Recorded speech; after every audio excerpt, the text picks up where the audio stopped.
I am calling the meeting of the Homelessness and Housing Committee to order. It is Tuesday, January 13th at 12 p.m. Diego, please call the roll. Good afternoon. Dunphy. Here. Ryan. Here. Murillo. Zimmerman. Avalos. Present. Claire, please read the statement of conduct. Good morning and welcome to the meeting of the Homelessness and Housing Committee. To testify before this committee in person or virtually, you must sign up in advance on the committee agenda at portland.gov/council/agenda/homelessness and housing committee or by calling 311. Registration for virtual testimony closes 1 hour prior to the meeting. In-person testifiers must sign up before the agenda item is heard. If public testimony will be taken on an item, individuals may testify for 3 minutes unless the chair states otherwise. Your microphone will be muted when your time is over. The chair preserves order. Disruptive conduct such as shouting, refusing to conclude your testimony when your time is up, or interrupting others' testimony or committee deliberations will not be allowed. If you cause a disruption, a warning will be given. Further disruption will result in ejection from the meeting. Anyone who fails to leave once ejected is subject to arrest for trespass. Additionally, the committee may take a short recess and reconvene virtually. Your testimony should address the matter being considered. When testifying, please state your name for the record. If you are a lobbyist, identify the organization you represent. And finally, virtual testifiers should unmute themselves when the clerk calls your name. Thank you. Thank you, Claire. Today we have 3 items on our agenda. We have 2 appointments to consider. The first is to the Home Forward Board of Commissioners, followed by appointments to the Building Code Board of Appeal. Then we will have a chance to discuss Legislative Concept, or LC5, the proposal on inclusionary zoning coming to the legislature in the short session. Before we get to those 2 items, we need to adopt committee minutes for the month of November. And as you all know, the minutes are approved by unanimous consent. So are there any objections? With no objections, the minutes are approved. Diego, please read item 2. Item 2, appoint Teresa Carr to the Home Forward Board of Commissioners for a term to expire February 4, 2030. All right, so the Portland Housing Bureau has an appointment for our consideration to confirm the Gresham member of the Home Forward Board of Commissioners. So I will go ahead and hand it off to Interim Director Bonacore and Ivory Matthews and Christina Dirks from Home Forward. Come on up.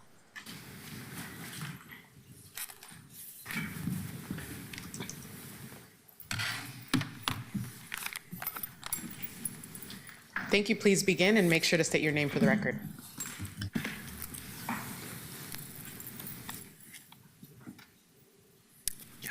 Anna's pulling it up right now.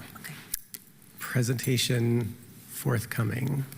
Chair Avalos, councilors, good afternoon. Michael Bonacore, Interim Director of the Portland Housing Bureau. Existentially odd moment for me, as I've only ever been in Ivory's role when we've considered these appointments. So I'm just here for support and questions if needed. Thank you. Good afternoon, Chair Avalos and members of the committee. My name is Ivory Matthews, and I'm the CEO for Home Forward. We do have a brief presentation that we're going to provide, but I'd like for Teresa Carr, who we are going to be considering today, recommending for the appointment, for her to introduce herself. Good morning, Chair and councilors. My name is Teresa Carr, and I am a citizen of Gresham, have been for the last 25 years. I'm looking forward to the conversation today. Thanks for being here. Okay. I'm here today to request your approval of Teresa Carr as the Gresham nominated candidate to serve on the Home Forward Board of Commissioners. This appointment reflects our shared commitment to regional collaboration and the delivery of affordable housing. Home Forward is the public housing authority for the city of Portland and Multnomah County. We were founded in 1941 and are the largest provider of affordable housing in the city, in the county, and in the state of Oregon. Home Forward serves over 18,000 households each month through our affordable housing communities and our rental assistance programs. We provide 7,200 plus affordable rental homes within 115 properties throughout the county and provide long-term rent assistance to over 10,000 families. Finally, we serve as a jurisdictional partner in many different regards, such as through administering local rent assistance and aligning our federal resources with local coordinated access systems. Before providing details about our candidate, I will explain why the City Council approves Home Forward Board of Commissioner appointments generally and Gresham appoints specifically. Home Forward is a public housing authority governed under Oregon law. Under state law, a housing authority must formally be created by a single city or county known as the creating jurisdiction. The City of Portland created the Housing Authority of Portland by City Council resolution in 1941. As the founding jurisdiction of Home Forward, originally the Housing Authority of the City of Portland, the City of Portland retains the legal authority to make all commissioner appointments, including those nominated by Gresham and Multnomah County. Even though Home Forward now serves the entire county, state law requires that appointments come through the Portland City Council. The City of Gresham nominates 2 commissioners to represent East County communities on our board. While the nominee is selected by Gresham, Portland City Council formal action is what makes the appointment official, consistent with Home Forward's legal framework and the intergovernmental agreement between the city, the county, and also the City of Gresham. Teresa Carr is the Director of Business Development and Properties at the Port of Portland, where she oversees the port's extensive real estate portfolio and is deeply engaged in regional real estate sector. She has led a team responsible for 5 business parks, 3 marine terminals, and more than 300 active leases, advancing economic impact through strategic asset management. Teresa has built her career at the port since 2000, holding senior leadership roles spanning community outreach, development, and general management. Having grown up with very limited resources and experienced supportive housing firsthand, this work is both personal and deeply meaningful to Teresa. She recognized that housing affordability and access are among the most urgent challenges facing communities across the region and is committed to expanding access to housing, strengthening resident stability, and responsibility stewarding public resources. In closing, today's requests and actions affirms our regional partnership in affordable housing and supports inclusive communities, informed governance. I respectively request your support in confirming this appointment and continuing our commitment to collaborative, equitable housing solutions across our county. Thank you. Thank you very much. I hear we have some public testimony, so why don't we go ahead and take that, and then we'll bring it back for committee discussion. Sound good? Thank you. Diego? First up, Daniel Myrick, followed by David Straub. And then once after David is Justin Wood.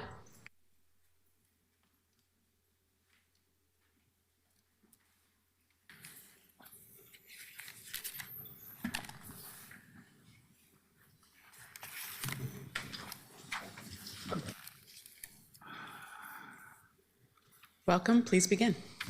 My name is Daniel. My name is Daniel Myrick. Unfortunately, I was unaware of Mr.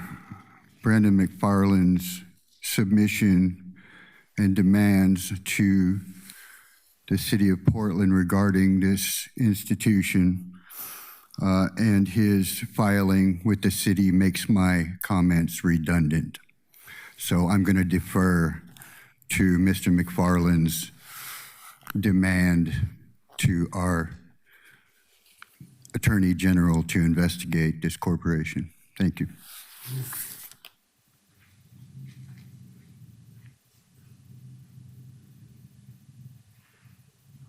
Are the other two online, Diego, or? They are not. Once more for David Straub. Oh.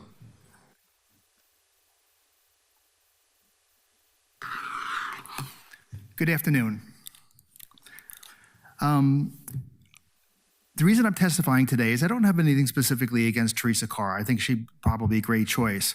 But it's really the question behind what kind of people are we nominating to be part of the board? Because when I look at the present makeup of the board, there's no one on there who has any behavioral health care background as far as I can tell. And I think a behavioral health care person would bring a much different, perspective to what the board does. To begin with, the person might ask, are we looking to build homes or are we also looking to build people? Because when I look at, the current state, we need about 63,000 homes affordable homes as far as I know in the next 20 years. That's going to translate around 400,000 per unit at over $1 billion a year. That's a huge amount of money that we're going to be investing in real estate. And the question then becomes is, can we better, spend our money in other ways and get the same end result? For example, we have to look at some of our existing affordable housing units. And are we really just aggregating people who are struggling in life together and not necessarily helping them? Are we kind of hiding the problem? There was a Willamette Week, article about 3 years ago about one of the affordable housing unit complexes that had descended into chaos, as it was described. So my question is, if we're just building homes, we're not necessarily looking at what happens afterwards. A behavioral wellness person would say, hey, are we visiting these places? Are we doing spot checks? Are we looking to see that the people in them are doing well? Also, if you look at things like, is the overall program working, the poverty level is stuck in the teens. I mean, it goes up to kind of the mid-teens, comes back to low teens, depending upon kind of, higher level economics, things that are going on. But it's definitely stuck above 10%. And it seems to be that we're not necessarily helping people in life.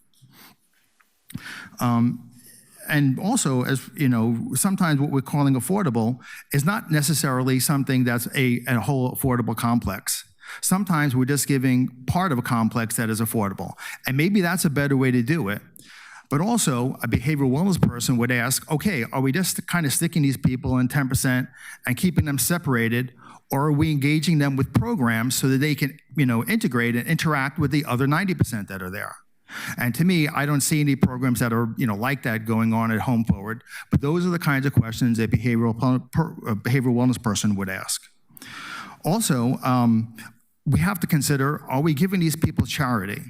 Are we just giving them a handout? Are we asking anything for them in return? Because if we're just building homes, well, that's what we're doing. But I think that we can ask for something in return and, keep it dignified. And are we up with, is that my, 10 seconds. Anyway, my end result, I guess my end conclusion is a house is not a home unless the person in it is at peace. And we really need to start looking at behavioral wellness and not just building homes.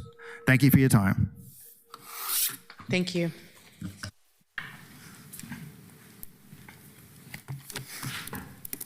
Good afternoon. My name is Justin Wood. I'm a home builder with Fish Construction Northwest. I've been a longtime builder in Portland. I've also served as the chair of the Development Review Advisory Committee several years ago. I have served on some different committee appointments over the years with Teresa, and I think I have no reason to believe that she wouldn't be a good person for this. I did want to take this opportunity to tie in a little bit, and I'm hoping that you guys will grant me just a little leeway on this, because I know Home Forward has a big passion for wanting to do affordable housing. And at Fish Construction, I'm one of the handful of builders here in the city of Portland that has long made it a passion of ours and an important aspect of ours to try to build housing, the for-profit housing for that affordable level, really your first-time home buyers and your working-class families in the city. The majority of our homes over the last 20 years have been able to use the Portland's programs like the System Development Charge Waiver Program and the Tax Abatement Program for us to put these people into homes. And I feel that's an important piece of what we do to be a partner with the city. Unfortunately, back in August, the council, I applaud the decision when the council decided to defer SDCs for 3 years. I think that was an important thing to try and get housing built in the city of Portland. Unfortunately, a small consequence and side effect that it's hit the handful of us that have tried to use that affordable building program is it's kind of put us in a no man's land. We're finding what's happening now is projects that we started, say, like last summer in June that use the SDC waiver program are now competing against homes that were started in August that had no SDCs through the city's program, the deferral of the SDCs. And so now what's happening is we just this weekend in North Portland, in your district, Councilor Ryan, had a project that we built and we used the SDC waiver program, and we had a buyer that went through it. And when we gave the documentation that they needed to provide so that we could remove the SDCs off of their home, they asked us, well, why would I do that when I can go to the guy down the street that doesn't require me to do any of that, doesn't make me fill out a paperwork, doesn't make me do anything to apply? So unfortunately, those of us who've tried to do the right thing for years, when we talked to PHB back in August, they estimated we're probably around 200 units. It's important to recognize these are buildings that the SDCs have already been removed. They were removed when we pulled the permits. This isn't like foregone revenue that we have to go back and get. It's money that the city is expecting to not get back. However, it is making us make buyers qualify for the program, which new builders don't have to do.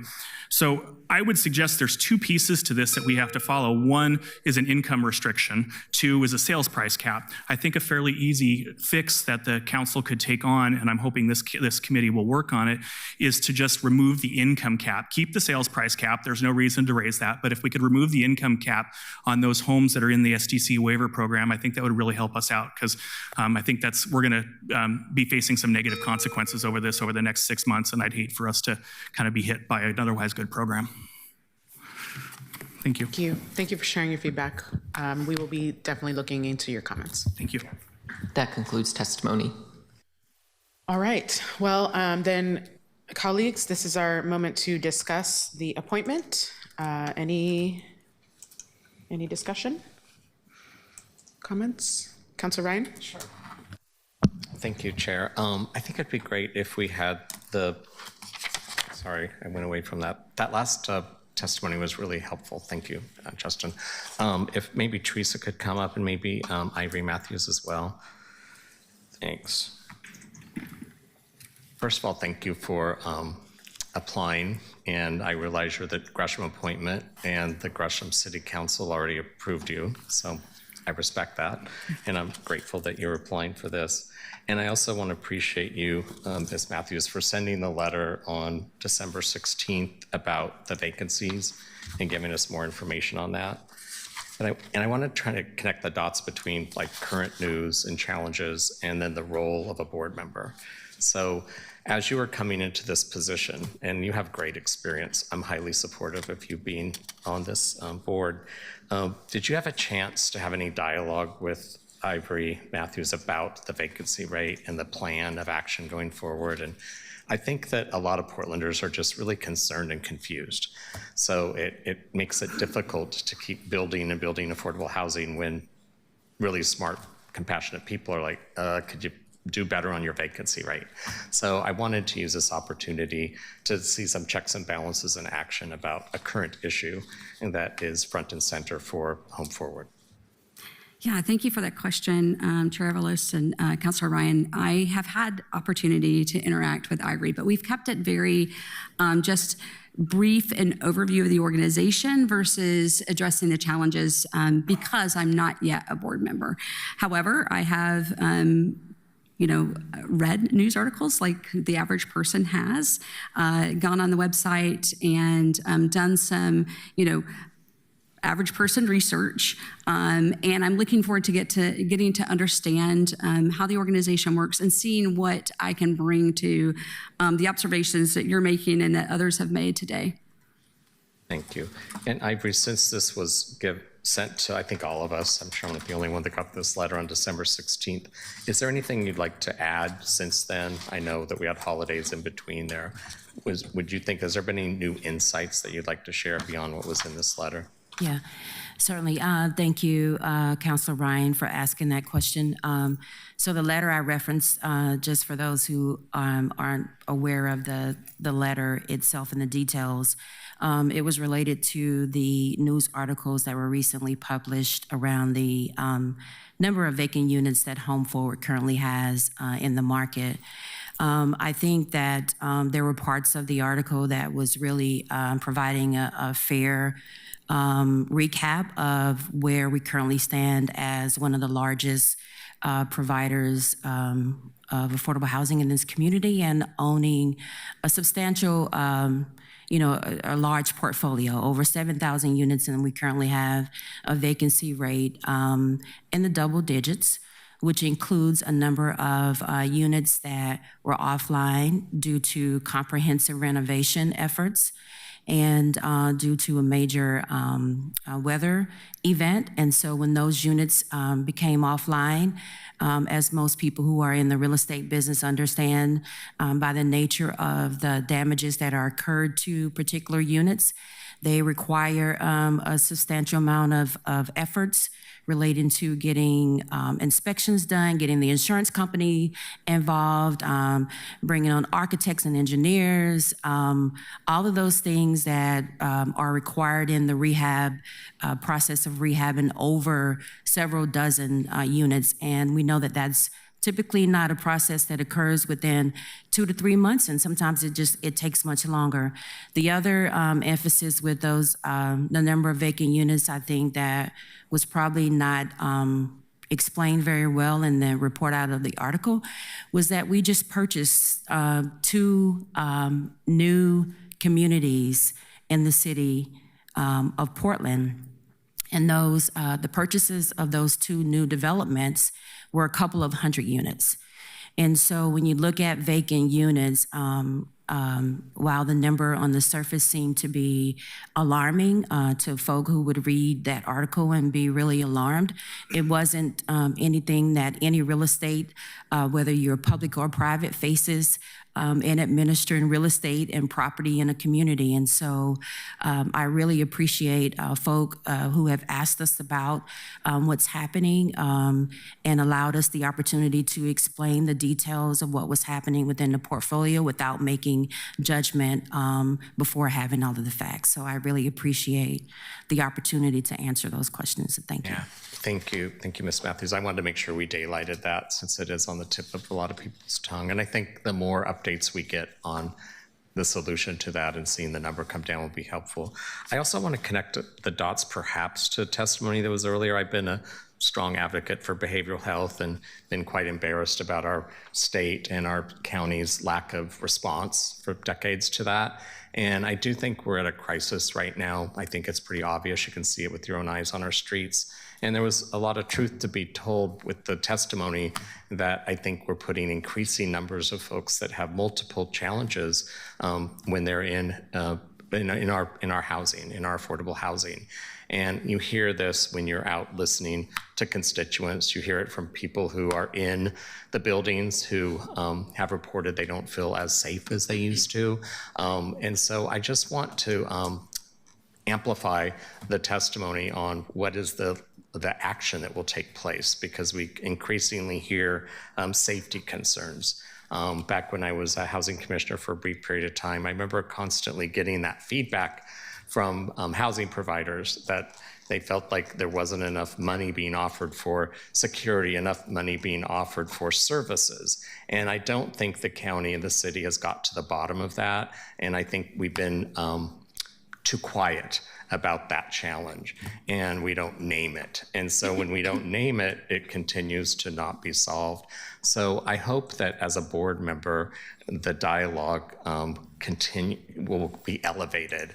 And though that's not your background, would any of you like to speak to our humanitarian crisis that's on our streets and increasingly also in our affordable housing units in particular because of the density? It's everywhere. I'm from a family of recovering addicts. I'm not shy to this topic. I'm not in denial about this topic because of that as well. So I just wanted to get that daylighted as well. Any conversations you'd like to have with us right now about solutions going forward? Certainly. I will first just state that, just to provide some context about who Home Forward is, we are not behavioral health specialists. That's outside of our wheelhouse.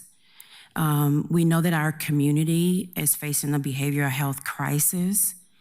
And our foundation and framework was built upon independent living.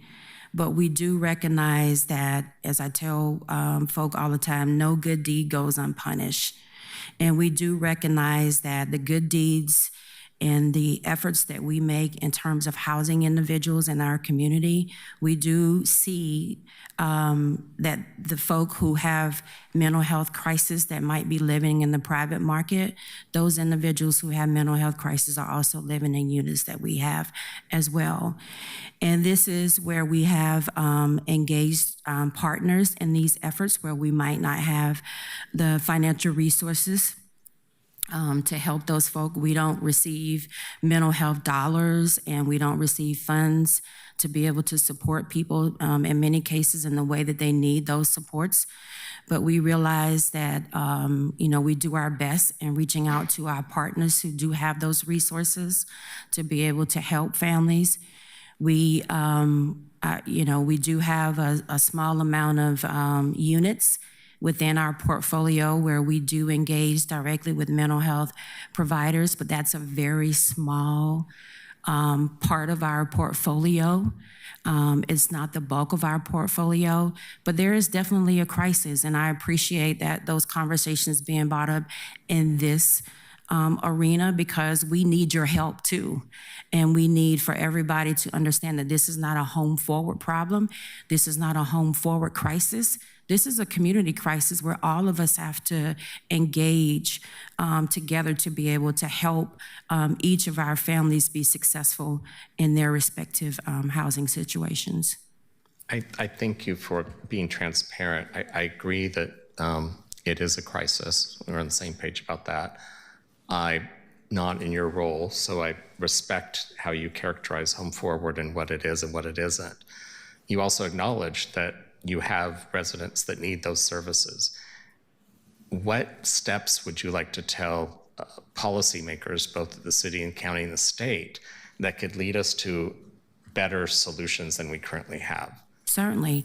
So one of the things that we've done at Home Forward is we've beefed up our policy department. Since I've been at the agency, we actually have a full-blown policy team where we have 3 FTE staff people who focus directly on state and local policy, which is Christina, who's in here now with us. And we have Taryn Wing, who focuses on federal policy. And one of the things that we do with that department is that we take opportunity to help our partners be able to advocate for those resources that come directly to our partners, because those resources help, then in turn, help our families as well.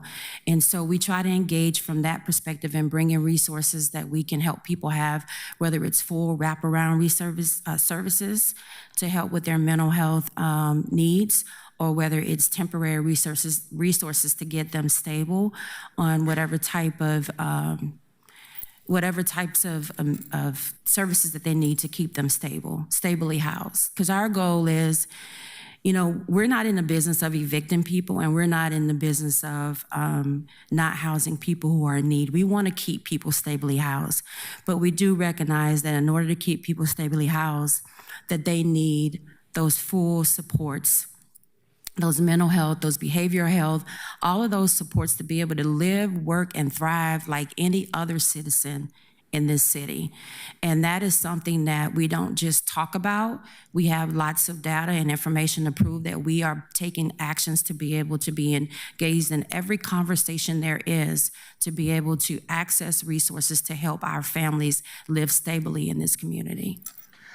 I realize we have a really packed agenda, so I will wrap this up. I do want to do a follow-up meeting on that. My mind is thinking about Measure 110 money. Is it a resource for Home Forward? Because the reality is we have people that aren't getting services, and we have people that are living in units that are not dealing with mental health and behavioral health. I put behavioral health up here.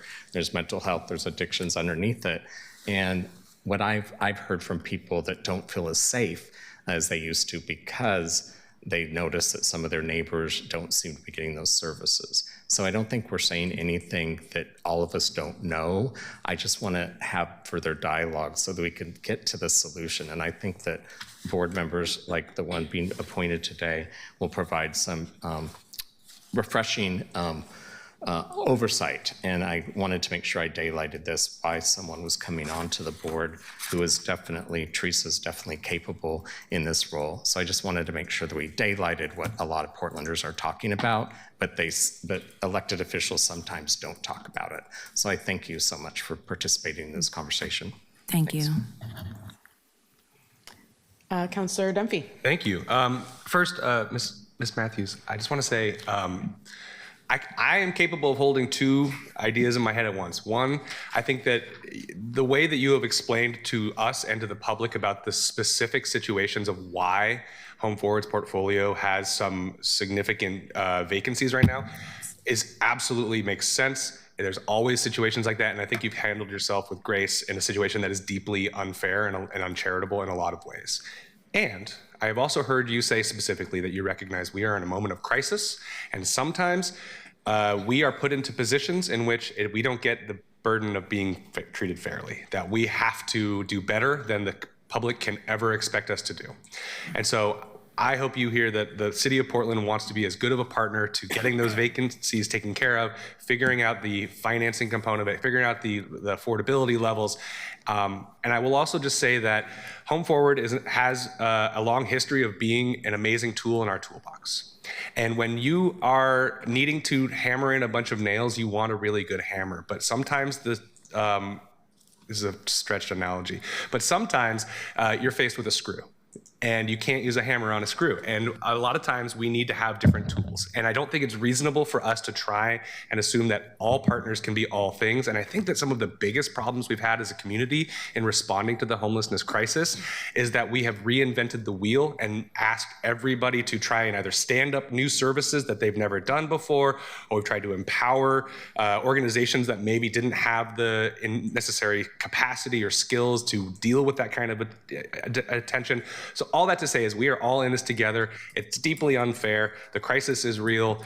We need to figure out how to solve this problem. And you all, I appreciate that you are really trying to take this seriously and approach this not in a defensive way, but in a community and partnership focused way. Which brings me to Ms. Carr. We are in a moment of crisis. Absolutely. And the crisis is getting worse. I'm interested to know, your perspective on what you think that you will be bringing in terms of meeting that urgency and that moment right now. We also, we have a federal government. Home Forward is primarily our contracted federal housing provider, federal housing program provider, in which we know the big beautiful bill has slashed both rental assistance and actual dollars coming to our community and changed the terms for Section 8 vouchers. What do you think is going to be your role on this board? What urgency are you bringing to this, and how do you plan to meet this moment? Such a great question, and one I've thought a bit about. No, my background is not in affordable housing. It is, as you heard Ms. Matthews say earlier, it's really around commercial real estate. And I think much like affordable housing, there are some synergies there and there's some similarities there, right? And we're not facing dissimilar things in our communities currently. There's a crisis in businesses currently in this region. And so what I think I bring to the table is my understanding of the region, my understanding of how policy plays a part of the conversation and bringing forward ideas that maybe the other board members have not brought forward before. But really the first couple of months, I will be onboarding and understanding more. And I am a firm believer that you know, unless you have something brilliant that no one's ever thought of, probably not the case for me, just to be transparent. It's time to learn, right? And a time to really be reflective and understand. And I understand, I mean, to the point that I can understand the crisis being an outsider of the organization. I see it, I feel it. You know, Gresham has its fair share of issues. And I work very closely with the Gresham mayor, very closely with the Gresham city manager, know them all very well. And I feel very much strongly that my role on the board is also to represent Gresham and what Gresham wants and feels. And so I'll be working very closely with them to understand what that is as well. Well, as a city council representative of East Portland, we know that the dividing line around 165th or whatever it happens to be, it doesn't matter. Yeah. So consider us partners in this work. We are fighting for the same people to get the same protections for our community. And thank you for your willingness to step up and serve at this moment, because it is a challenging time for public service. And we need everybody to dig in and lean into the challenge. So thank you. Thank you, Councilor. Thank you for fielding all those questions. As you can see, it's complicated and it is bigger than just your appointment, but we're really looking forward to your partnership and helping to solve these problems. So thanks for your answers, both of you. I'm not seeing anyone else in the queue, so I'm going to go ahead and move us forward to a vote. I would like to entertain a motion to send the resolution document number 2026-017 to the full council with a recommendation it be adopted. So moved. Second. Okay, Diego, please call the roll. Dunphy. Aye. Ryan. Aye. Murillo. Aye. Avalos. Thank you for your service. Aye. With 4 ayes and 1 absent, the motion carries. The motion to refer the resolution, document number 2026-017, to the full council with the recommendation it be adopted. Thank you, Diego. Thank you to you both. Thank you. Appreciate you. All right, Diego, please read the next item. Item 3, appoint and reappoint members to the Public Code Board of Appeal for terms to expire February 3, 2029. And to my colleagues, we are running about 12 minutes behind schedule, so I would like to see us try to get through this no later than 1 at minimum. We've got our next item set to start at 12:45, but we need to start at least by 1. So the second set of appointments for our consideration is for the Building Code Board of Appeal, which is within the Portland Permitting and Development. I want to welcome our new director, Eric Kuch, along with Deputy Director Hajiv. How do you pronounce your name? Hajiv? Elshad is here, but he's right here. Hajiv, thank you. And Natalie Didion? Correct. Okay. Wonderful. Go ahead and take it away. Sure. I wanted to introduce myself. My name is Eric Kuch. I'm the new director of Portland Permitting and Development. And I just want to say I'm excited to be here. I'm excited to work with council and our community. With that, Natalie Didion will be presenting today, so I'll go ahead and hand things off to her. Hello, councilors. Can you hear me okay? Yes, okay. So thank you for this time. My name is Natalie Didion, and I am the building official for the City of Portland. I am responsible for overseeing the implementation of the state and local building codes. And one piece of this work is leadership of the Portland Permitting and Development Administrative Board of Appeals. Through weekly hearings, that board reviews requests from permit applicants to meet the intent of the building code through alternative means or methods. When appeals are not approved at that administrative level, applicants may appeal to the Building Code Board of Appeal. And as the liaison to that board, that's why we are here today, is to request the approval of my recommended candidates. Okay.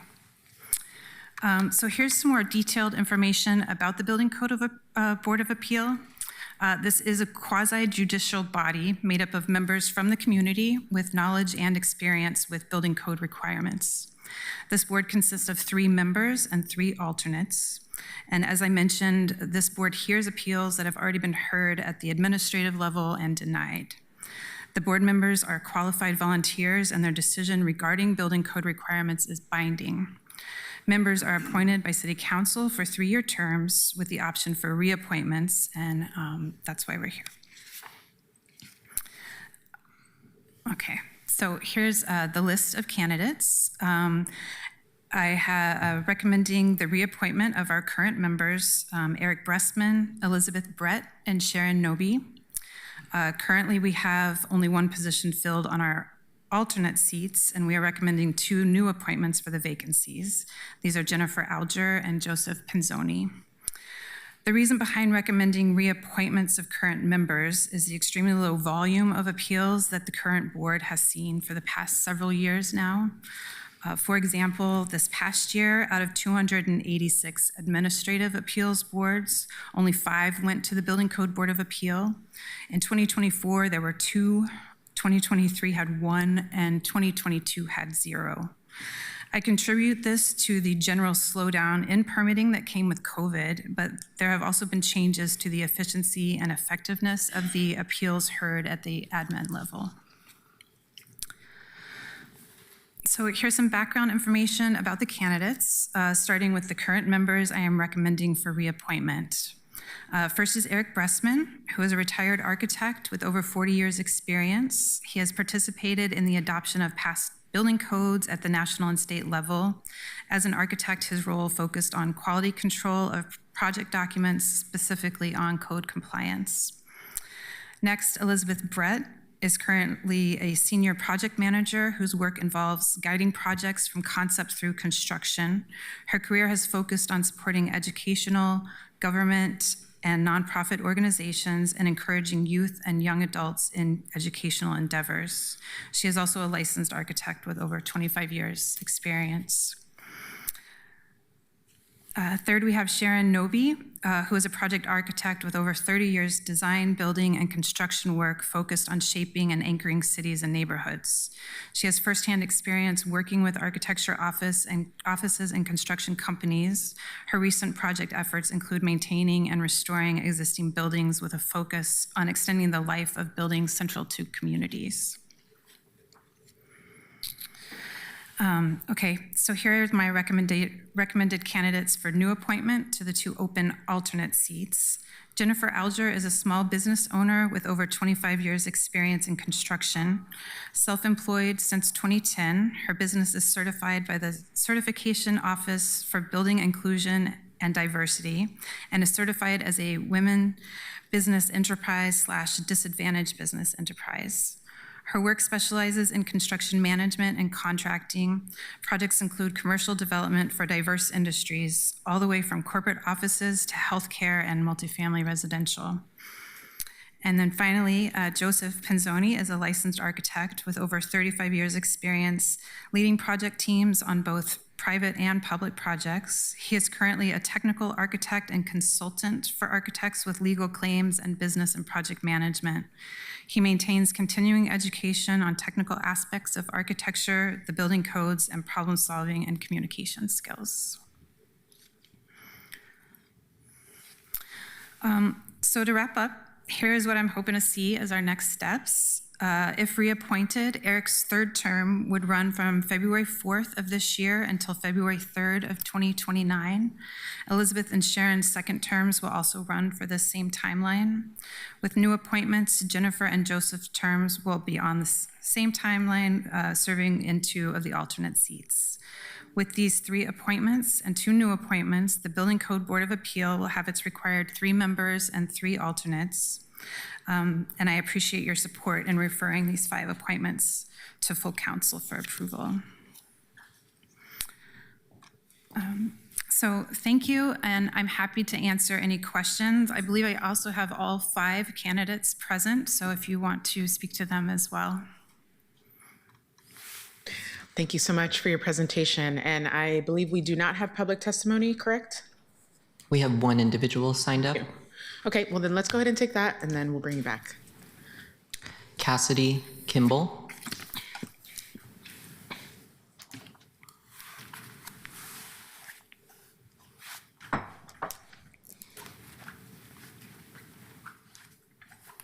Welcome, please go ahead. Hello, thank you. I just wanted to bring attention to a very current issue that I believe is a temporary solution to a much larger and ongoing problem. I volunteer at a lot of different shelters and organizations around the city, and I'm consistently seeing a lot of issues involving guests losing their belongings due to the current public camping ordinance that we have here in Portland. When, quote, reasonable alternative shelter is available. With that, I work at a couple different places. These shelters have small amounts of beds and usually 1 or 2 bathrooms. And from what I've noticed is that they're not always run by the city. I'm not entirely sure how they fully work, but I've noticed that they're not allowed to bring their belongings in. They can't bring in their carts with all of their stuff. And so most people are not using the shelters because if they can't bring the cart that they keep all of their belongings in, they can't go inside and they can't leave it outside of the shelter because then their stuff will be taken either by someone else who is also in a vulnerable position or by the Rapid Response BioClean company that is a for-profit company that Portland is using. With that, this issue I would say is cyclical. They're forced to deal with very harsh conditions with only the supplies that they've worked hard to collect and just to make their lives just a little bit more manageable. And with that, it constantly is restarting. They lose their supplies and then they have to go out and get more. So also the places that I volunteer at are not trauma-informed care centers. However, staff and volunteers, I being one of them, constantly have to try to do what we can to help people with mental health situations. I am not fully certified or trained in those things. I just do what I can when I can. And I would just love to see the city trying to work more in creating programs for mental health at the shelters and giving the employees there and the volunteers there a better understanding of how to talk to people at these shelters. Because at one of the shelters that is connected to a place that I volunteer at, they talk to the people coming in with lots of vitriol and don't usually have a lot of care and patience for the people coming in. Usually these people are on their phones and not talking to them or looking them in the eyes. And so a lot of people also don't come because it feels inhumane and that they're not respected as a living, breathing human being. I saw this at the library. Somebody wrote this out, printed them out, put these flyers out. It says, we are human, we deserve rest, we deserve safety, we deserve dignity, we deserve to exist without being hunted by policy, and let your voice be heard. So, thank you. Thank you for your time. Okay. That concludes testimony. Oh, sorry. Thanks, Diego. Great, you can come back up. Colleagues, we are entering discussion, and as a reminder, I want to get us out of this by 1 if we can. So Councilor Ryan. Yes. First of all, thank you, Chair. Point of order. We've had a couple testimonies that were really good and worth listening to. They weren't totally on the topic. I would like to suggest that we have, in a couple of committees I'm in, having testimony at the beginning of each committee meeting so that we can take in those general comments when they're not off topic of one of our items. Thank you. I don't really have a lot to say on this except I want to say it's good to have you on board, Eric. Welcome. Thank you. Yeah. Is this one of your first days? This is my 7th day, so we're on my 2nd week now. Well, welcome. And it's always good to see you, Elshad and Natalie. Thank you so much for that report. I think that you have really qualified folks in this. I do have a logistics question. I'm taken with how organized you are and that you have all your alternates there. When do they get into action, the alternates? Like, are they used often? Is it like sports where someone can't make it and the bench gets to play that night? Or tell me more. It's a good question. I think in the past, when there were more appeals coming to the board, it was a set date, and so it was an alternate would step in if someone wasn't, one of the members wasn't available. Because we haven't had as many, that has not really been an issue. One of the things, because like I said, we only had 5 this past year, I do want to start still having the meetings every month, and I want the alternates to be included so that we are still connecting with each other, coming together to discuss building code topics. But yeah, it's a good question. It hasn't really come up with the alternates needed recently, but I would like to keep them engaged. Well, that was a satisfying answer. I just want to make sure Jennifer and Joseph get into the action. And so it makes sense that you include them then. I think they're excited too. Yeah. And you gave the reasons why the numbers are down. Do you have numbers from before COVID, when we were the 3rd or 4th highest city in the country in terms of investments, and there was a lot of building as opposed to the bottom, which we are now? So what was it like then? How many did we get per year? So we the were high, building a lot in Portland. Sorry, yeah, I have it back to 2013. The highest was in 2017, and there were 34 that year. But prior to that, there were still under 20. 2015 was 16. 2016 was 14. 2019, there was like 12, so potentially one a month, and then it just... So they were at least double of what they are now. Yeah. Okay, thank you. That was good for perspective. Appreciate it. And welcome aboard. Councilor Dunphy. Yeah, thank you.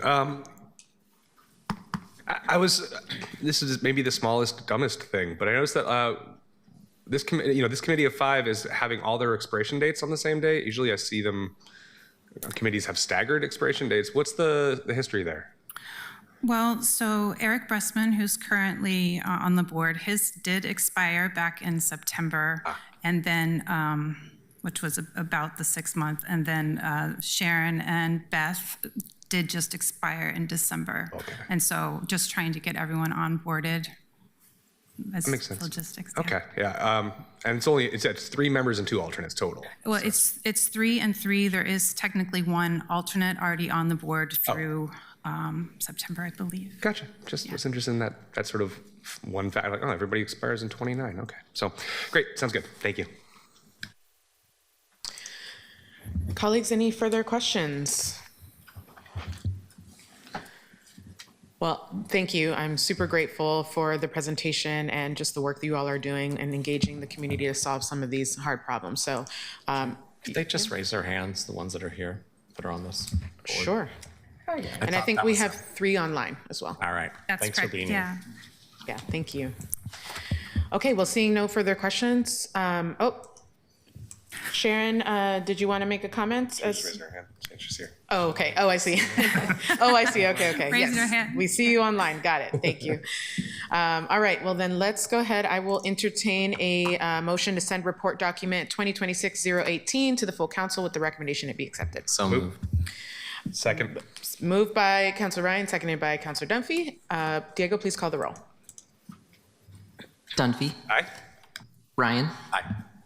Murillo. Aye. Avalos. Aye. With 4 ayes and 1 absent, the motion carries, and the report, document number 2026-018, will move to the full council with the recommendation it be accepted. Thank you so much. Thank you all for your service and for being here today. Appreciate you. Have a great day. All right, Diego, please read the last item. Item 4, discussion on legislative concept 5, inclusionary housing. So, colleagues, when the council adopted the 2026 state and federal agendas back in December, there were a couple of follow-up items that we agreed required further discussion. And one of those is a proposal on inclusionary zoning sponsored by Senator Con Pham. So for our discussion today, we're going to hear first from Senator Pham because she's in legislative days, so we want to get her in and out real quick. And then we'll have a presentation from the Portland Housing Bureau on the bill proposal and implications for Portland. And then I will be, and then after the presentation, why are my notes? These notes aren't making sense. And then after that, we are going to have some folks who are from Senator Pham's office also come and discuss their perspective. So we're going to kind of stagger it in that way. So with that, do we have Senator Pham online already? Yes? Okay. Senator, go ahead. We've got a few minutes for you to share. Thank you, Chair Avalos, and thank you, members of the Housing and Homelessness Committee. Thank you for giving me some time to speak to you today. For the record, my name is Con Pham, and I am a state senator and the chair of the Senate Housing and Development Committee. I spoke to you in December about LC5, the legislation that I've introduced for the short session that would provide greater flexibility and guardrails for current and future municipal programs for inclusionary housing.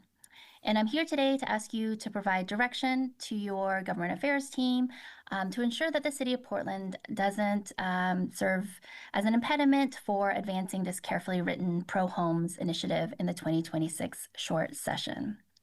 I want to share that just for some context, before I joined the legislature, I was a community organizer. And as an organizer, mostly working with low-income and BIPOC communities, I actually, back in 2016 and those years around then, I advocated for the city's original IZ program in 2016.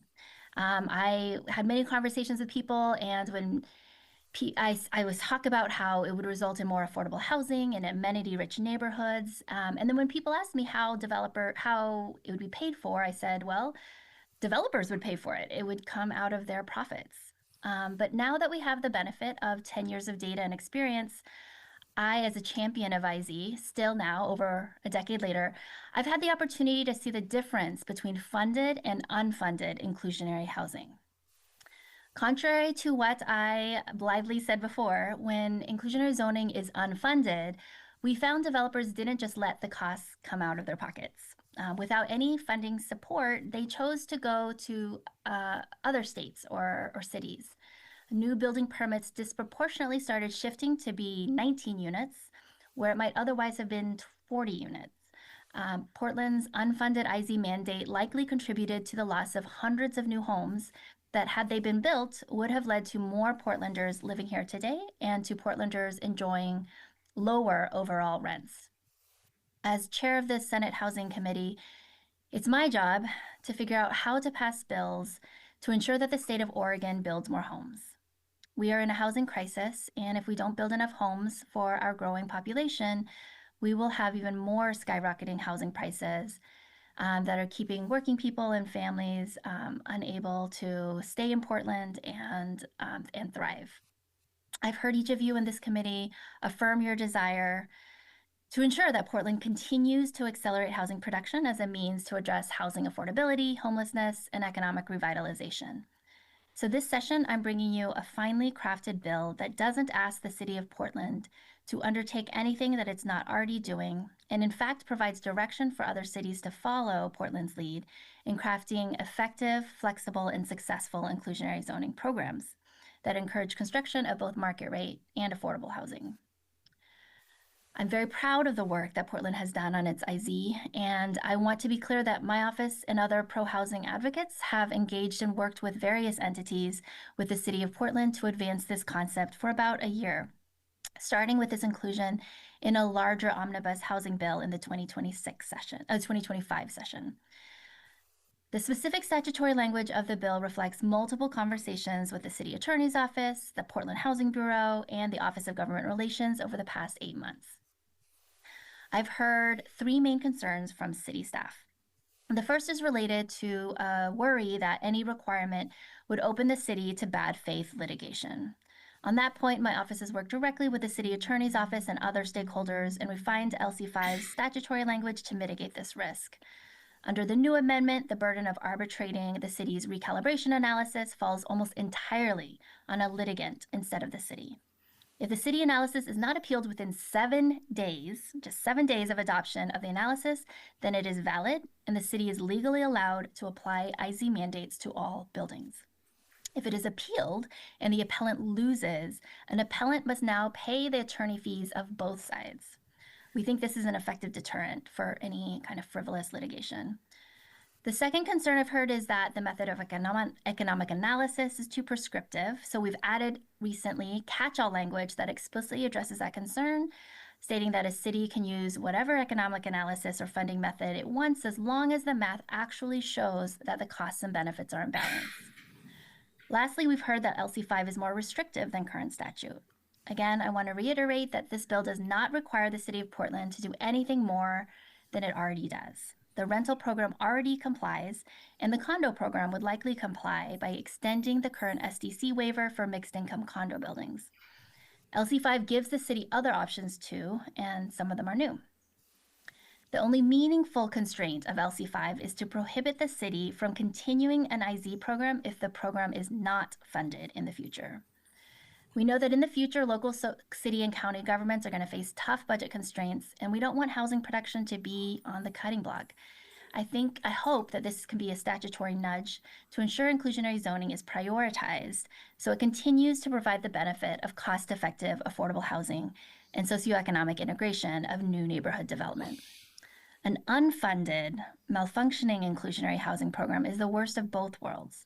It limits production of desperately needed market rate housing and still doesn't result in any affordable homes being built, while giving inclusionary housing a bad name. As a Senate chair, I've repeatedly seen how well-meaning local governments can unintentionally hamper housing production. And this small struggle over IZ is in many ways a microcosm of how we ended up in this housing crisis in the first place. As a state legislator, it's my responsibility to ensure that good intentions of municipal governments do not override the overarching imperative that each city is held accountable to actively building homes.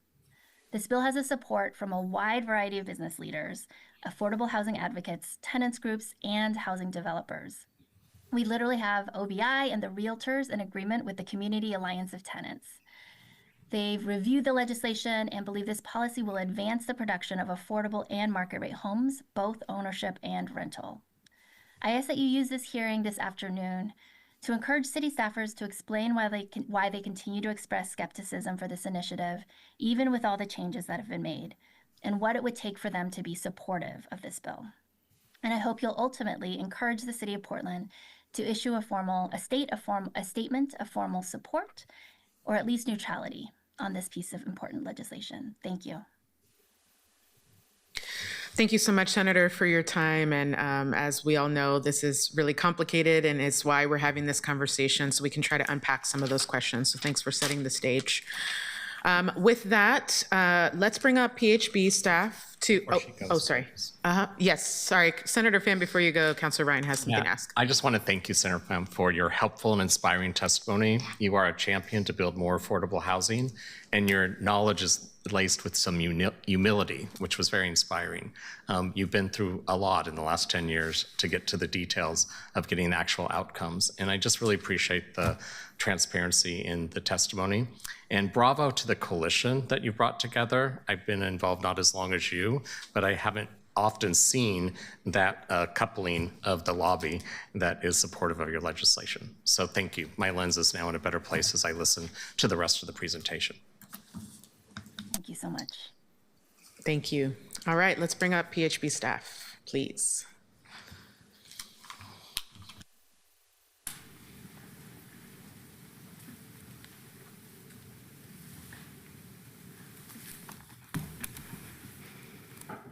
Okay, so we've got Interim Director Bonacore and Jesse Connor here to provide an overview of LC5.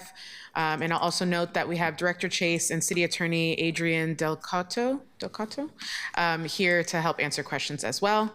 After this presentation, we will also have Michael Anderson here from I don't know, from Sightline, from Khan's office, maybe both, I don't know, to give us some more context as well from this community perspective, and then we'll have a discussion. So with that, take it away. Thank you, Chair Avalos, councilors. Michael Bonacore, Interim Director for the Portland Housing Bureau. And we find ourselves here today in a somewhat uncomfortable and unfortunate situation, which we like to colloquially refer to as the work week at PHB. This is uniquely unfortunate insofar as it's been acknowledged, Senator Pham is a champion of affordable housing. We do not want to find ourselves in a position where we are strongly recommending to council to oppose LC5, but that is where we are. However, our hope is that if it does not advance, that you have a commitment from us to continue to work with the senator and craft something that we think will work better for the city of Portland and for the state. So with that, we'll offer a bit of context before we dive further into that recommendation. Oh, so we'll give you some background on IH, both at the state, at the city of Portland, on our engagement around LC5, and then how we have collaborated with Senator Pham's office, things that we have seen improved through that engagement process, and the remaining concerns that lie at the root of our recommendation to oppose the legislation, and then some recommended next steps. For the record, Jessie Connor, a she, her pronouns. I'm the Senior Policy Analyst at the Portland Housing Bureau. In 2016, through Senate Bill 1533, the state repealed the preemption on inclusionary housing, allowing local governments to create a program that would require certain housing developments to include a portion of affordable units. The state included several sideboards. First, that a mandatory program could not require units affordable below 80% AMI, or the area median income. Second, that the policy could only apply to buildings with 20 or more new units. The policy must provide a payout option or a fee in lieu of providing units. And the policy must also provide some sort of financial incentives for the affordable units, such as fee waivers, financing, or tax exemptions. Notably, the statute supported local government decision-making in several important ways. The list of incentives was not exhaustive nor exclusive, allowing governments to identify the most appropriate options and present those to the public for comment. For the fee in lieu, the state directs a local government to determine the amount. Additionally, the state also authorized cities and counties to determine the manner in which any incentives are provided under a mandatory policy.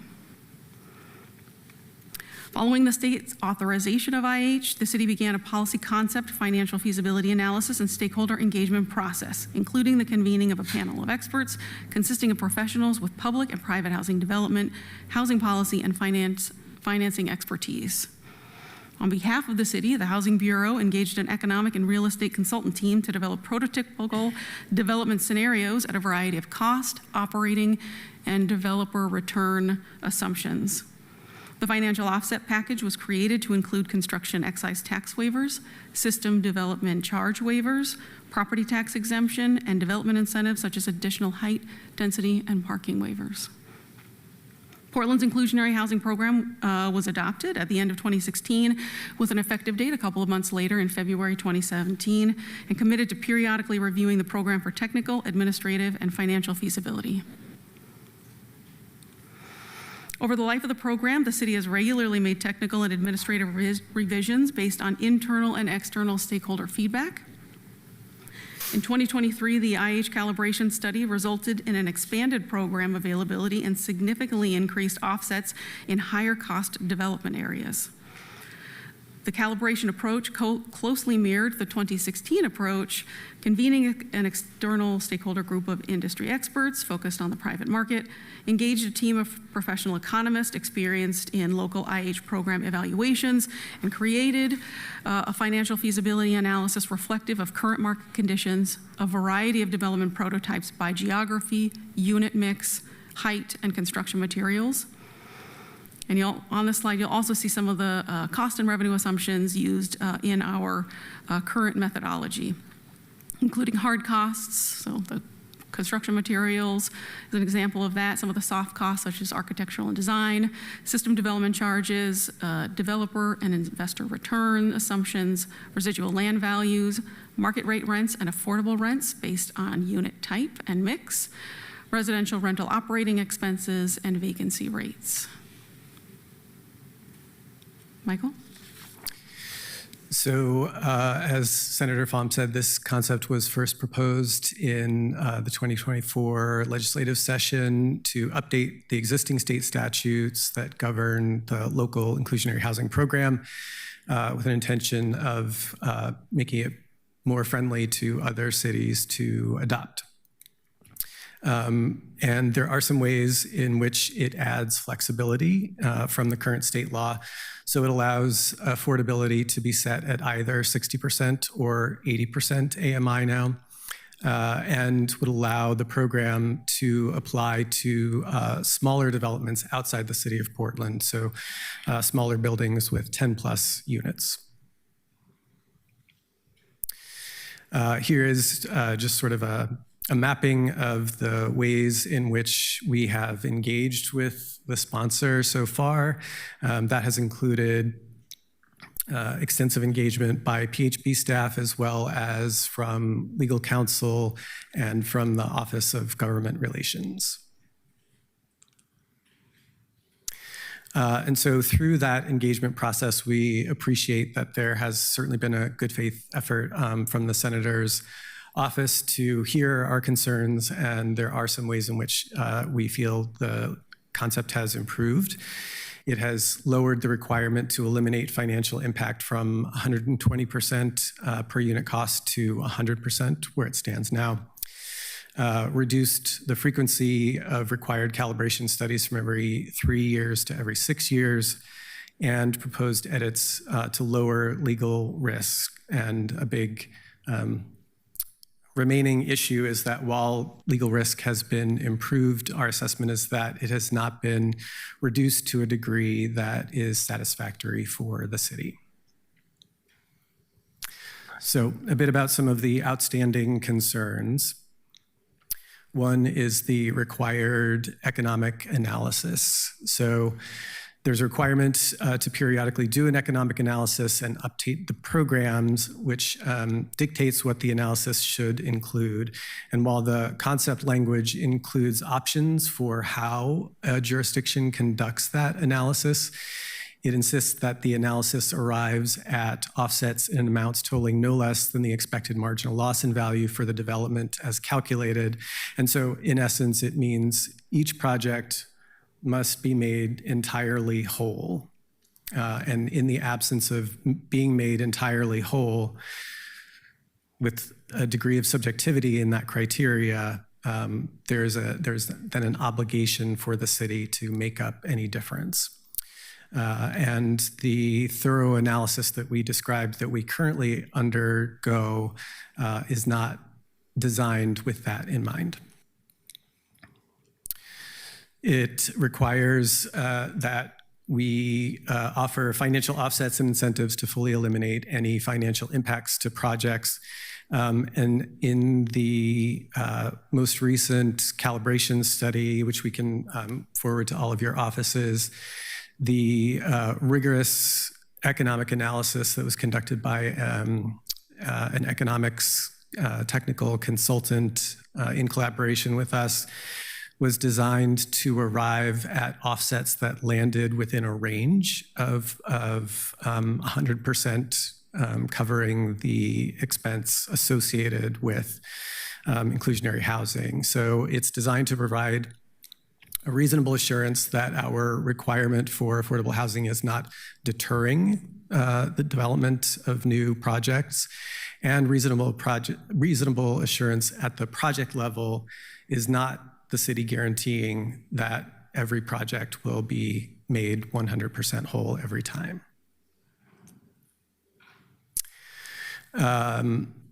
So again, this would require that each project be fully compensated. While the language of the legislation does not prescribe that an analysis would have to be done for every project, we would have to do that practically as a matter of ensuring that we were hitting that very specific target.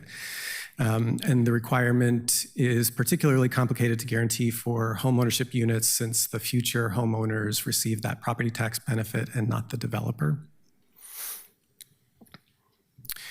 So just a very broad scenario, if we found ourselves under this legislation and new development came forward, they were not paying a fee in lieu, but were in fact moving forward to provide units under this program. And we were in the scenario where building permits were under review and the applicant claimed that the offset package wasn't big enough to cover their expected marginal loss in the value of the housing.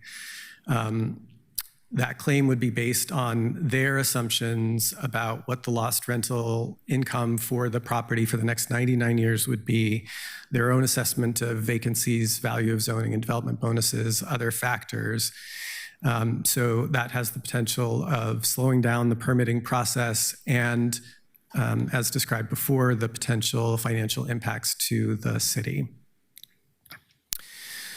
So these are some of the constraints that we face in this scenario as we would need to prepare for whatever we anticipated relative to providing sufficient offsets to deliver these programs at precisely 100%. We have to also negotiate that with Multnomah County. That is not entirely just within our purview to design. And then in scenarios in which we might not have a package of tax or other non-cash incentives, we would have to have funding available if we needed to provide cash payments to make a project whole. And so if we found ourselves in a scenario where this no longer became financially feasible for the city, we would have to suspend having the program at all. So we've gotten feedback from the League of Cities that's represented here specifically for this conversation. And there are a number of reasons why other cities are not pursuing IH and do not intend to pursue it based on this legislation passing. They find, some folks find it costly, it's time intensive, and even for larger cities, the amount of time and capacity required to administer the program is significant. There is legal risk that other cities, assess for themselves, and they also weigh this against other options that they have to promote affordable housing production that they deem easier. So we've been told by the League of Cities that this legislative concept does not make any other city in the state more likely to adopt an inclusionary housing program. So, as I said earlier, we remain committed to working with Senator Pham on helping to develop some sort of IH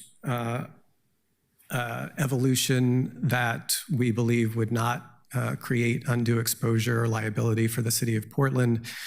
We also have the results of our social housing study upcoming, and we would like to see those help inform our next calibration study. So to have the opportunity to ask ourselves as a city is, do we want to continue to incentivize the production of 60 and 80% AMI units, or are there other types of ways that we would like to incentivize affordable housing options that we could bake into that analysis and then could potentially help inform what future legislation looks like.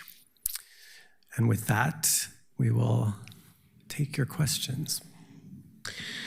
Thank you. And folks, we're gonna have questions of PHB, and then when we're done with that, we will invite the invited testimony of Michael to come after.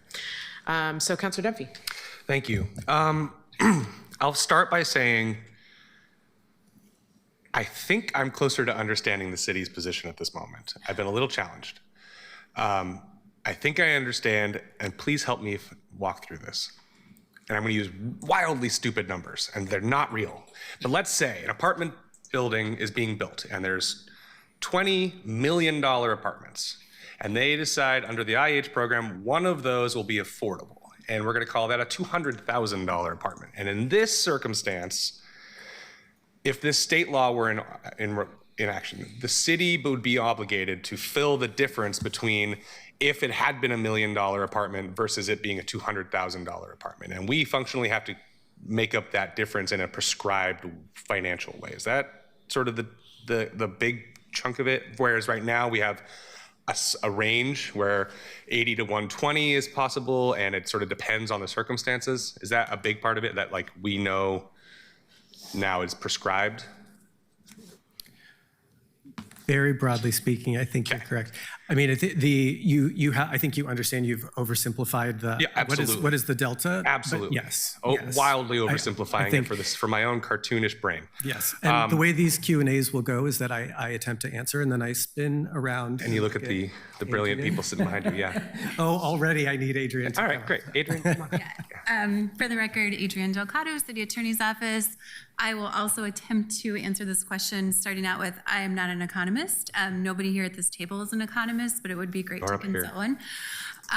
So yes, the city would be required to pay the difference in net loss value over the term of the 99-year regulatory agreement. So it would be making that prediction over what would if we're looking at rental, what would the loss in rental value be between an affordable unit and then the other market rate units over that time? Does that take into consideration, I mean, does that assume that the two units are built the same? That like, yes. And is that the experience that we have in the market right now? Because I've seen a couple of projects where, for lack of a better term, there's a pour door. Where the affordable units go in through a different entrance, and they are built of a lower quality. Is that something we are tracking through our current program? Or is there an expectation that that the affordable unit is built the same as the not affordable unit? That's correct. And hopefully the pour doors you have seen are not in this city, but this was okay. This program was designed to ensure that things like square footage and quality of building materials were not downgraded for the affordable apartments. Gotcha. And so this gives us less flexibility in terms of the amount we have to compensate to the developer for the potential lost income over the 99 years that they are charging less. And it gives us an annual requirement for ongoing expenses for analyzing our program rather than how we're currently doing it. That's sort of the two big buckets, that like the annual analysis and the prescriptive formula to make sure developers are whole, sort of. The annual analysis. I think an analysis is going to be required under LC5 every 6 years. Oh, 6, okay. Okay. How much are we currently receiving as a city in the in lieu program, and how much are we annually maybe, and how much are we giving away in property tax abatements at this point? I would have to get back to you with specific numbers. I can tell you it's relatively rare that we get fee in lieu. For the most part, it's producing affordable units. Okay. Yeah. That is all my questions for right now. Thank you. Councilor Murillo. Thank you, Chair Avalos, and thank you guys so much for being here. You looked so sad when you came up here. It will all be okay. We will figure it out together. Like Councilor Dunphy, I was also wrapping my head around this issue, and it sounds like PHB feels pretty strongly that the city should take a no position. I'm wondering if, since the council seems a little bit split on the issue, if a neutral position would suffice, or if you think this is like an existential threat to housing. And then I have a follow-up question on that as well.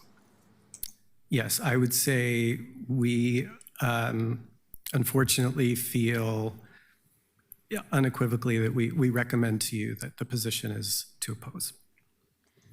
Okay, I appreciate with sadness. That, yeah.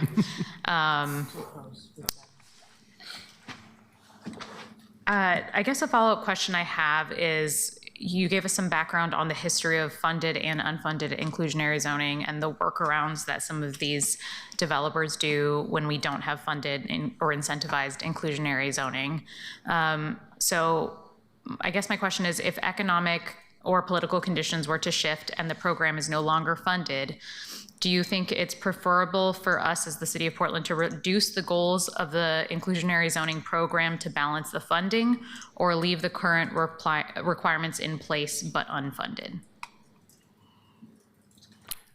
I think it is responsible for us to ensure that the program is funded if we're going to require it. Yeah. Okay. That's helpful for me for now. I'll pause there. Councilor Ryan. Yes, thank you. Thank you, Chair Avalos. And I appreciate your candor. That was really helpful that you answered that question directly. So it makes me want to ask, what would it take to get your staff to be a yes on this bill? Adrian would have to tell us it's a good idea. No, I mean, I think we believe that the way the program functions now is governed by the decision-making that you all put in place for us. And there's a collaborative process as we go through these calibration studies to make sure we're doing it right. And that process includes public testimony from developers and from community members and from advocates. And so I would say, the city is doing a good job of managing its inclusionary housing program, and we would be supportive of the development of legislation that maybe didn't add benefit to us, but helped create an environment in which other cities were more likely to do it. But I think I think we currently have what we need to manage the program well, and this imposes criteria on us that does not have a value add for the city of Portland. Thank you. Thank you. I think my colleagues have mostly asked what I wanted to ask. It also just sounds like a big part of this, an overarching part of this is like local control. I feel like I keep hearing that too. So maybe explain to me a little bit more about what that means for us. I mean, you started to say it in that last answer, but can you just expand a little more on that? Sure. Well, an example is that there is there's sort of some menu of options of what an economic analysis can look like. So there is some flexibility, but also there is rigidity, and that you have to sort of operate from that menu and again arrive at a different conclusion than we do currently. So I think that is, that is a diminishment of local control. It's an assumption that this set of criteria and this outcome is more correct than the one that we are doing or that we might design for ourselves in the future. Okay. Yeah. Please, yeah, go ahead. Chair, I would also just like to offer one of our reoccurring concerns has been that the concept has not been vetted by an economist. We think that would be a good idea. And so I question the focus that, not the focus, but the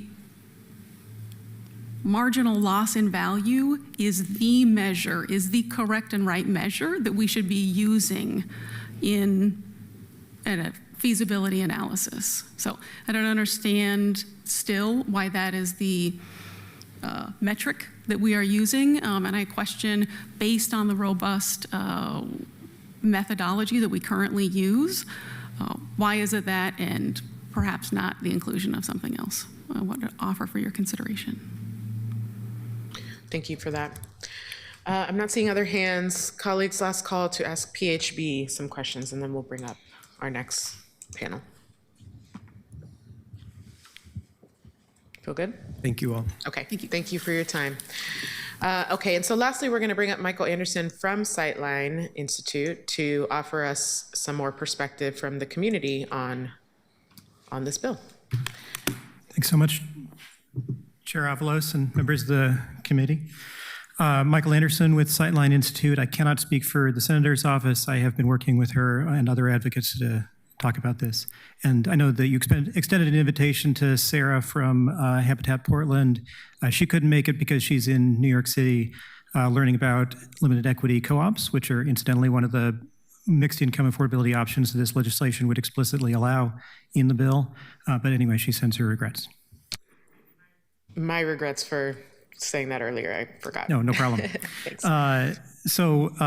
Thanks so much to the folks at PHB for the presentation today. It highlights that the current city program is balanced at the program level, and advocates for LC5 fully agree on this. In fact, what the numbers from the city's 2023 study that was mentioned do show is that the city more than fully funds its rental program right now. So that means that the city is currently meeting the key requirement of LC5. And I also want to call your attention to a few issues of disagreement here. First, and I think most importantly, it's not and has never been the intent of this legislation to do a project-by-project analysis, as described by Director Bonacore in the last presentation. Literally, no one involved wants this, and we've said this many times. I fully agree with Director Bonacore about all the reasons this would be a terrible idea. If PHB thinks, or if the city attorney's office thinks that's what the current draft says, then that's a drafting error, and we urge the city to send some line edits that would resolve this. This is something that both advocates and the Senator's office has asked for many times over the last year and a half. The intent of the bill is to require a programmatic analysis, exactly like the one the city did in 2023, though it doesn't require a study nearly as fancy as the one the city commissioned in 2023, but a city would still have the option to do that. Again, it's not to create a project-by-project requirement, and if that is directly or indirectly the result of that, nobody wants it. Let's get rid of that. Second, the presentation also said that the bill opens the city still to unreasonable liability. I'm not a lawyer. As Senator Pham said, the bill now requires any appeal of the study to happen within 7 days. It gives great deference to the city on how it can make all these decisions, and it says that a losing applicant has to pay the legal fees for both sides. Nothing can completely eliminate all liability when there's any requirement on anybody, but if that's not satisfactory protecting the city's interests, I don't know what could be. No one loves any part, no one loves every part of this bill, and that's exactly why it has such a broad range of supporters. Habitat Portland, Proud Ground, Oregon Smart Growth, the Community Alliance of Tenants, the Portland Metro Realtors, Portland Metro Chamber, in addition to Sightline Institute. I've actually spoken to multiple economists as well to inform this bill. The intent of this legislation is to make things slightly better for all parties, both inside and outside of Portland. Based on what I heard, I think that we and PHB agree that Portland's program already meets the key intended requirements of the bill. So if this is simply a matter of fixing any unintended drafting errors in the bill, I and many other advocates will be delighted. I wish I understood why it's taken so long to hear this specific claim after a year and a half, but eager to try and facilitate that conversation as best I can. Thank you, Michael. So now we have an opportunity to ask Michael some questions, and I'll kick us off. I am curious, it sounds like the city's big concern is a potential financial concern of making developers whole. This keeps coming up, and so I just want to give you an opportunity to give your response to that concern. To make developers whole on the project-by-project level? So your answer is about it not being project by project, and so that's your that is not the intent. I completely agree with PHB that would be a bad idea. The developers don't want that either because they don't want to have to do the math project by project. They don't want the appeal risk. Yeah. Okay, thank you. And then, as you've said, that you believe that our program is balanced, you said. So are there components from our program that you could see being folded in? And this is pretty broad. I guess I'm just asking you to respond to, like, are there things that you see from that we're doing that could be folded into the LC to make it more palatable for Portland? The LC is deliberately written for Portland's program to fall as much as possible within the bounds of the state requirement. So we don't want to, for the reasons discussed by LOC, we don't want to put a requirement that every city has to do a study as fancy as Portland did. We just want to say cities should have the option to design their study how they want, but the math has to come out so that the costs and the benefits balance for the dude in Connecticut who's deciding whether to fund the building, right? And the exception to that, if there is one, is on the side of the condo side, the homeownership side of the program.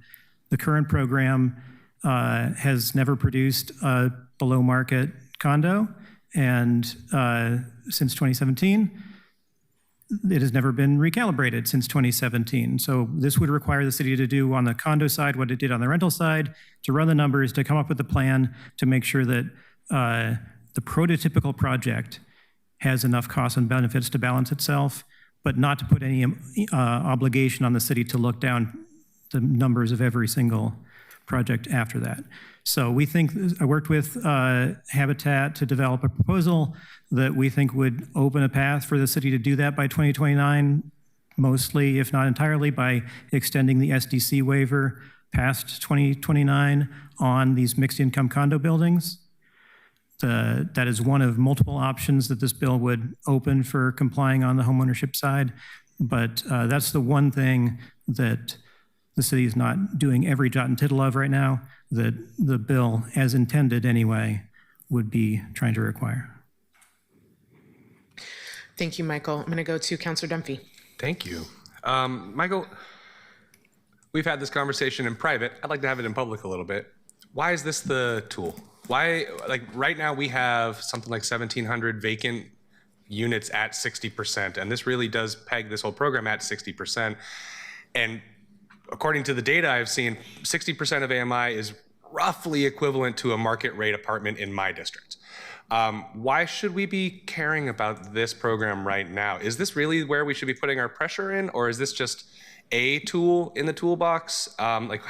Selfishly from the Portland perspective, we already have IZ. Why do we, why should we be caring about this if it's not necessarily delivering the deeply affordable units that we all sort of agreed need to be right delivered? Well, you don't have the option under current law to simply require any level other than exactly 80% AMI in your mandate. Right. Portland has a more complicated system that it's designed on top of that, where we underfund the 80% in some of the city, but not all of the city. For example, in East Portland, those 80% AMI rents that the city would be required to subsidize are above market rate, Right. and that has to be an option under the current program. So if somebody builds that, that is not a good use of tax dollars, in my personal opinion, Totally. for us to be required to subsidize. So that is one benefit that the city would have. It could target a city program under LC5 could directly target 30%, 50%, 60%. It could, a range of incomes could be an option. None of that is allowed under current law. As to whether inclusionary housing is a good idea in general, like, we don't want to presume that it's a good idea for every city, right? That's the whole point. That's the only political path for something like this anyway. So we're certainly not going to say you have to have inclusionary housing in every town, but we want to make sure that when cities do it, it is effective. Portland has had better and worse versions of inclusionary housing over the years, and we want to learn from Portland's successes. The current program on the rental side, I think it has great promise. It seems to be working as well as can be expected. And the thing that inclusionary housing does that no other way of subsidizing housing does is it automatically and cost effectively steers below market homes into high demand areas. That doesn't require a bond vote. It doesn't require action other than giving that building a tax break for the first 10 years of its life. We can debate the philosophy of that, but the outcomes, at least, I think, are pretty attractive. That makes sense to me. Thank you. Councilor Ryan. Thank you. Thank you, Chair Avalos. Good to see you, Michael.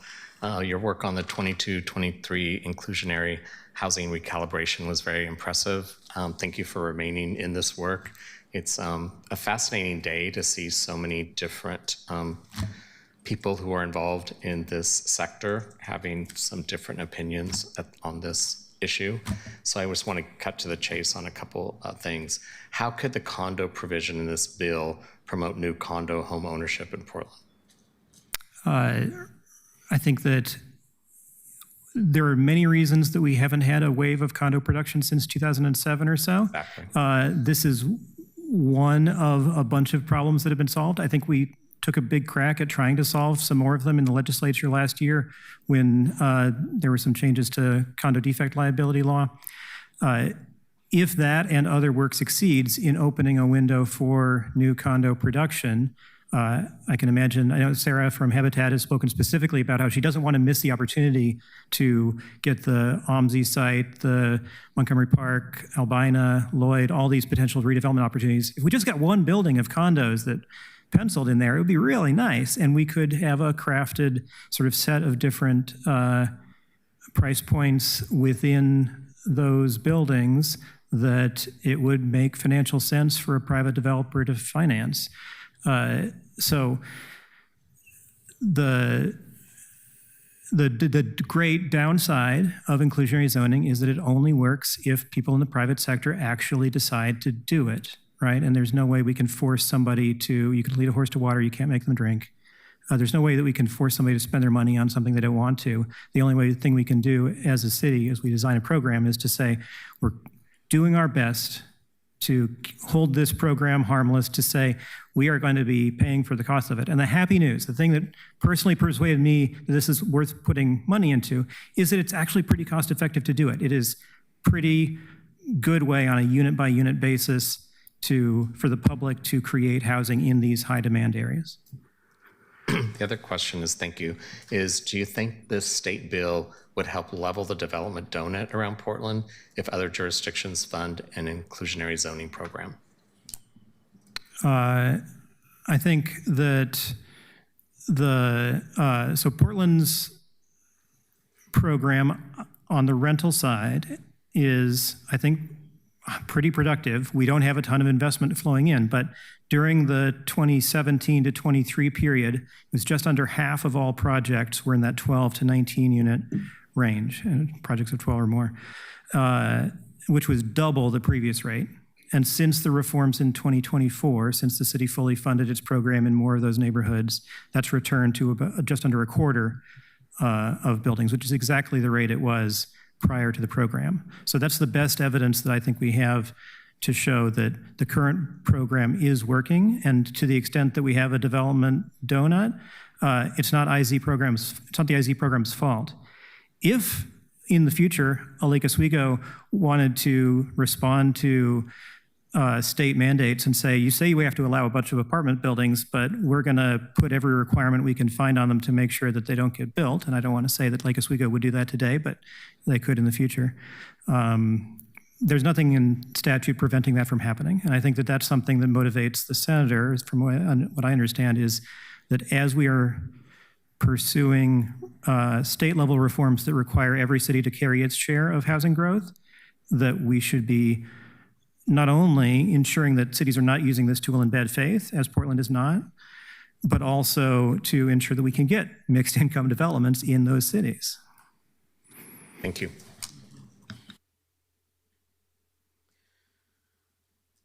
I think I am struck by this interesting thing about you all are saying that it's not project by based and that the city is saying it is. Help me unpack that. Yeah, and I would be happy to have some back and forth here or some other place about that. One thing I heard, I think, from Director Bronicore was that it's not a direct but an indirect requirement, that there's some language in the bill that opens the city to liability through the back door if it doesn't turn out to be in balance.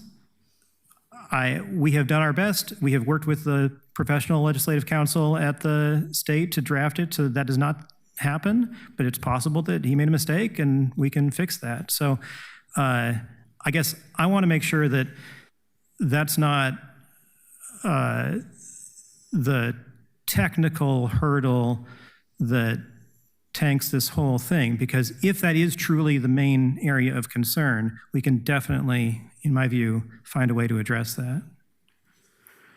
Thank you. Councillor Murillo, oh, are you, no? You asked my question. Oh, okay. Are you back in the queue, Councillor Ryan? Not at the moment. Okay. Colleagues, further questions, thoughts, reflections?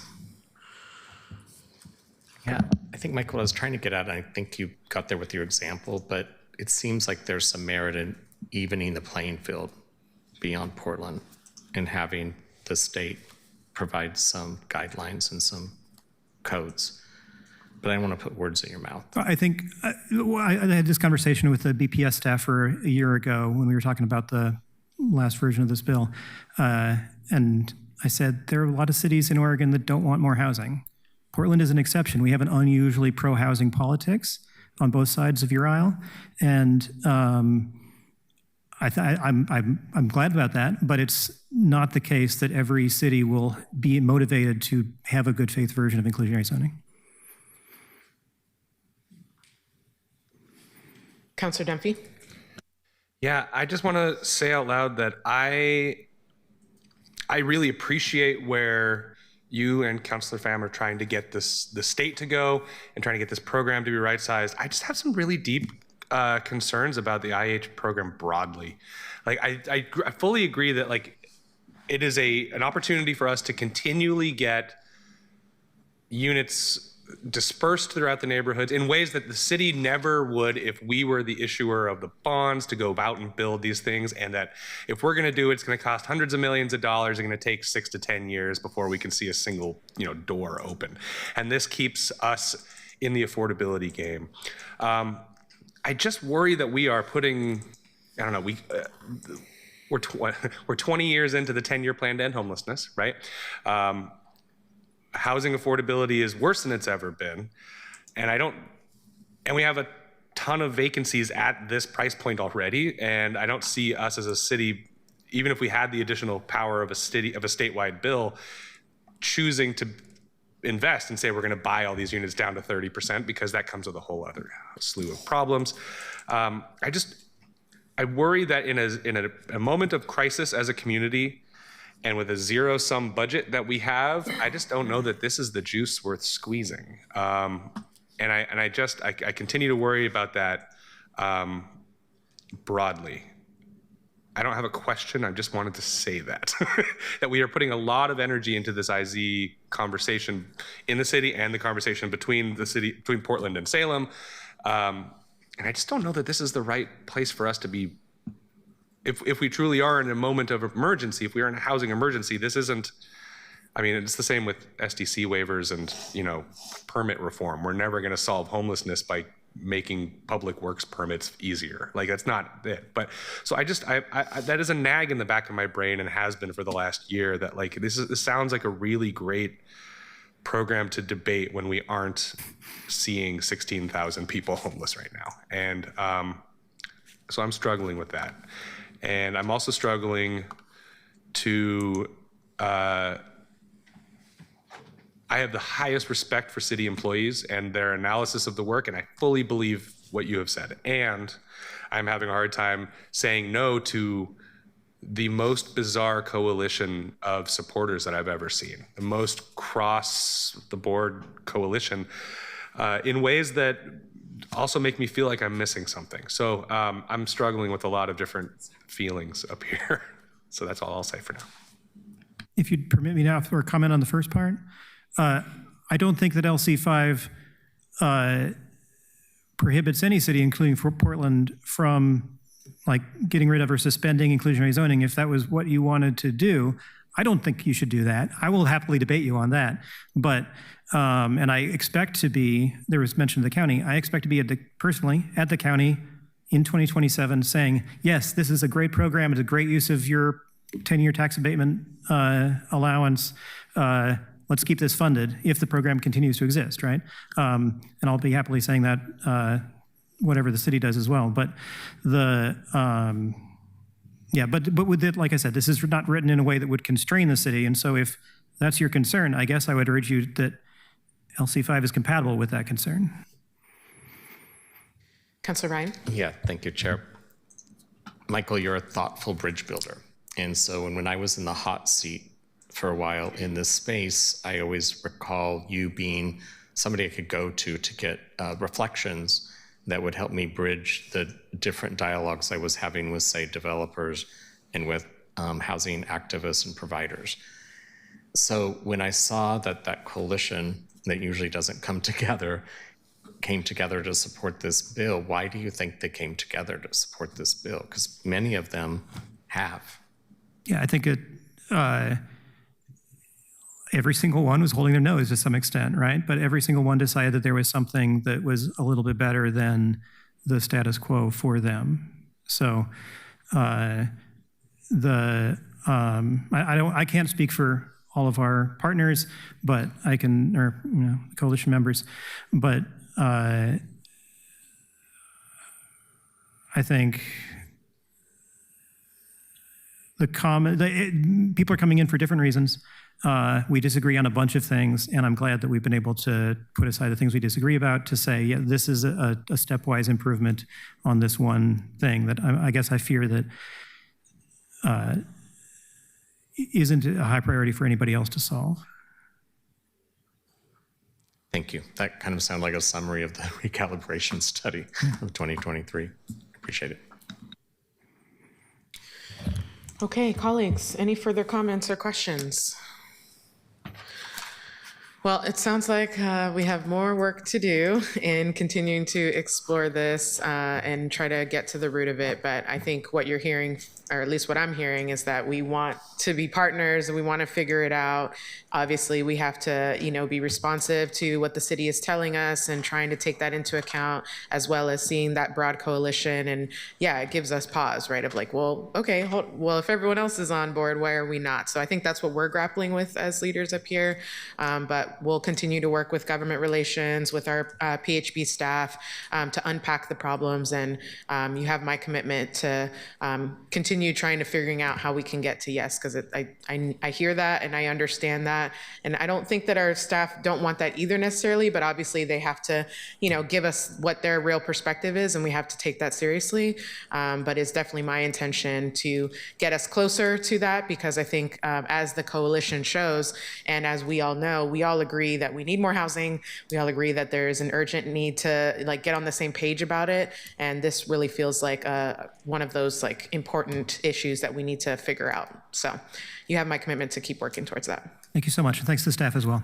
Thank you. All right. Well, that is it for today, folks. Our next meeting is January 27th, and we have the Affordable Housing Opportunity Zones project that day. Very exciting.